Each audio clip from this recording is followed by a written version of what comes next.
پتہ ہے میں ساری زندگی اسم اعظم کی تلاش میں رہا. میں نے بہت سی کتابوں کا مطالعہ کیا.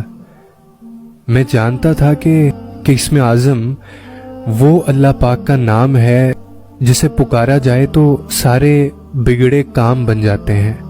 بہت تحقیق کی میں نے، سب کی رائے مختلف تھی. کوئی کہتا تھا کہ اللہ ہی اسم اعظم ہے، کوئی کہتا تھا کہ حی القیوم اسم اعظم ہے، کوئی کہتا تھا کہ واحد اسم اعظم ہے. اور میں نے پڑھا تھا کہ حضرت سلیمان علیہ السلام کو اسم اعظم کا علم تھا. یہ مبارک نام ان کی انگوٹھی پر نقش تھا، جس کی وجہ سے ساری دنیا پر انہوں نے حکومت کی. میرا دین سے کوئی خاص لگاؤ بھی نہیں تھا، مگر یہ اسم اعظم کا خیال میرے سر پر ہمیشہ سوار رہتا تھا. اور میں اللہ کے سارے نام جو میرے خیال میں اسم اعظم ہو سکتے ہیں میں لے کر پکارتا تھا. پھر مشاہدہ کرتا تھا کہ کیا اس سے میرے کوئی حالات میں تبدیلی آئی ہے. مگر میرے حالات میں کوئی تبدیلی نہ تھی، وہ پہلے کی طرح خستہ تھے. اور ایک دن پھر میں بہت مایوس ہوا. ہر طرف سے ناکامی کے بعد میں نے زندگی کی آرزو ہی چھوڑ دی اور میں نے خودکشی کا فیصلہ کیا اور خودکشی کے مختلف طریقوں پر غور کرنے لگا.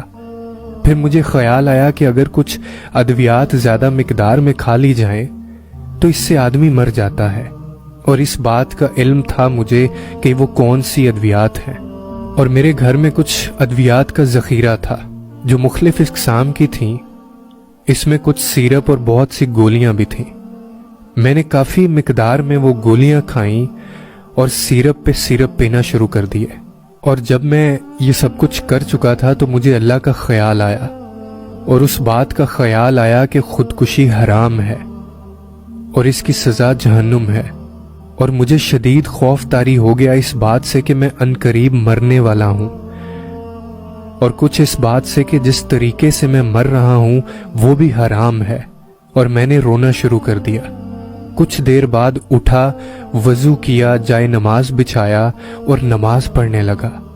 اور یہ وہ وقت تھا جب میرے آنسو جائے نماز پر پڑ رہے تھے.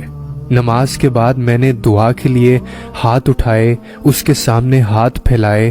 اور یہ وہ وقت تھا جب میں پہلی بار دل سے دعا کر رہا تھا، یا اللہ مجھے بچا لے، میں نا سمجھ ہوں، یا اللہ میں آئندہ کبھی بھی اس طرح کا عمل نہیں کروں گا. کافی دیر تک دعا میں روتا رہا. میں سارا دن پریشان رہا کہ جو میں نے ادویات کھائی ہیں کہیں اس کی وجہ سے برا حال نہ ہو جائے. مگر دن خیریت سے گزر گیا اور مجھے کچھ نہ ہوا. اور پتہ ہے تبھی وہ وقت تھا جب مجھے سمجھ آئی کہ اسم اعظم اللہ کو دل سے پکارنے کا نام ہے. چاہے جس نام سے مرضی پکاریں اللہ سنتا ضرور ہے. اور یہ بات مجھے دنیا والے نہ سمجھا سکے. اور بے شک اس رب نے نہ صرف سمجھایا بلکہ کر کے دکھایا، اپنے آپ کو ثابت کیا کہ میں ہی اسم اعظم ہوں جس کی تم تلاش میں تھے.